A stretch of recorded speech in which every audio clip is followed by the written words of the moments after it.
समधी के बहिनी इलेक्शन में ठाड़, बतावा इज्जत कैसे बची। समधी का बहिनी इलेक्शन में ठाड़, बतावा इज्जत कैसे बची।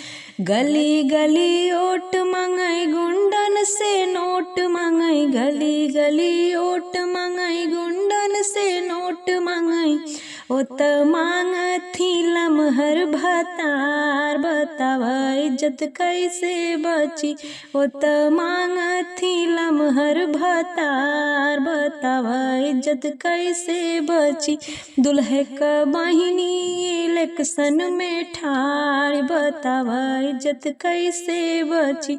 भसुरा का बहिनी इलेक्शन में ठाड़, बतावा इज्जत कैसे बची। डोली डोली ओट मंगई नाची नाची नोट मंगई, डोली डोली ओट मंगई नाची नाची नोट मंगई।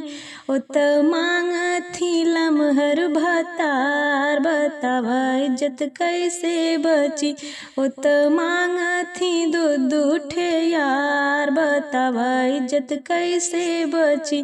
पंडित का बहिनी इलेक्शन में ठाड़, बतावा इज्जत कैसे बची। नौआ का बहिनी इलेक्शन में ठाड़, बतावा इज्जत कैसे बची।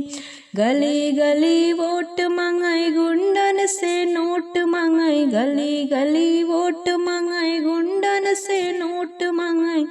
ओत मांग थी चच्चर भतार, बतावा इज्जत कैसे बची। ओत मांग थी चर गो यार, बतावा इज्जत कैसे बची। समधी का बहिनी इलेक्शन में ठाड़, बतावा इज्जत कैसे बची। पंडित का बहिनी इलेक्शन में ठाड़, बतावा इज्जत कैसे बची। अगुआ का बहिनी इलेक्शन में ठाड़, बतावा इज्जत कैसे बची।